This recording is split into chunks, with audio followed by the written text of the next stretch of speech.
Breaking news अवां सां share कयूं पिया। सिंध जे वॾे वज़ीर सैयद मुराद अली शाह जी सदारत हेठि माहौलियात जे आलमी ॾिहाड़े ते तक़रीब कोठाई वई आहे। तक़रीब में सूबाई वज़ीर doctor Azra पेचूहो, Saeed Ghani, ॼाम Khan sorrow, mayor Karachi Murtaza Wahab ऐं ॿियनि शिरकत कई। वॾे वज़ीर जो त अॼोको ॾिहाड़ो माहौल खे बहितर ऐं शफ़ाफ़ बणाइण जो ॾींहुं आहे। समूरनि सूबाई खातनि ऐं लॻापियल वफ़ाक़ी इदारनि खे हिदायत करियां थो त माहौल खे आलूदगीअ खां बचाइण लाइ क़दम खयां वञनि। असांखे साफ़ पाणी खे आलूदगीअ खां बचाइणो आहे ऐं सफ़ाई ज़रिए शहरनि में फ़िज़ाई आलूदगीअ ते ज़ाब्तो आणणो आहे। समूरनि मकानी इदारनि खे ॿूटा पोखण जी मुहिम शुरू करण जी बि हिदायत कई वई। सॉलिड वेस्ट मैनेजमेंट जो कमु आहे त ॿियनि शहरनि ताईं वधाए रहिया आहियूं। उन जो वधीक चवणो त सनती गंदगी खे दरियाहनि या कैनालुनि में उछलाइण ख़िलाफ़ क़दम खणी रहिया आहियूं।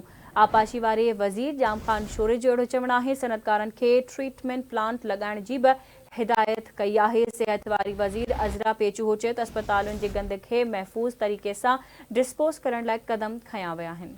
इन हवाले सां तफ़सील मालूम कंदासीं आवाज़ न्यूज़ जे रिपोर्टर आमिर सुप्रो खां। जी आमिर, कहिड़ा तफ़सील आहिनि इजलास जे हवाले सां?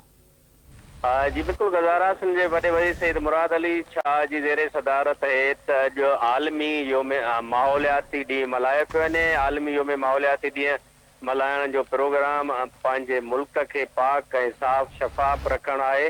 वॾे वज़ीर जो चवणु आहे त तक़रीब मुनक़िद मक़सदु तक़रीब में जेको आहे सूबाई वज़ीर डॉक्टर अज़रा पेचूहो, सईद गनी, ॼाम ख़ान शोरो, दोस्त अली रामो, मेयर कराची मुर्तज़ा वहाब समेत चीफ सेक्रेटरी हैदर अली शाह ऐं ॿिया खातनि जा आला अमलदार शिरकत कई आहे। वॾे वज़ीर जो चवणु आहे त अॼोके ॾींहं ते बहितर साफ़ शफ़ाफ़ ऐं अज़म करिणो आहे त पंहिंजे मुल्क खे साफ़ सुथरो रखणु आहे। वॾे वज़ीर जो इहो बि चवणु आहे त शहर में फ़िज़ाई आलूदगी ऐं सफ़ाई सुथराई जे हवाले सां कंट्रोल करे रहिया आहियूं। वॾे वज़ीर इहो बि चयो आहे त salt waste management board authority जेकी आहे उहो पंहिंजो मुस्बत किरदारु अदा करे रही आहे। वॾे वज़ीर इहो बि चयो आहे त बल्दियात तमामु वॾो इदारो आहे ऐं माहौलियाती बहितरी लाइ रहनुमाई करे। वॾे वज़ीर इहो बि चयो आहे त प्लास्टिक बैगेज इस्तेमालु करण ख़िलाफ़ KMC अख़्तियार जेके आहिनि उहे एक्शन कनि ऐं रोडनि ते फिटी कंदड़ कचिरे ख़िलाफ़ मुहिम हलाई वञे। जेको रोडनि ते कचिरो या थैलियूं फिटी करे थो उन्हनि ख़िलाफ़ एक्शन कयो वञे। ॿिए तरफ़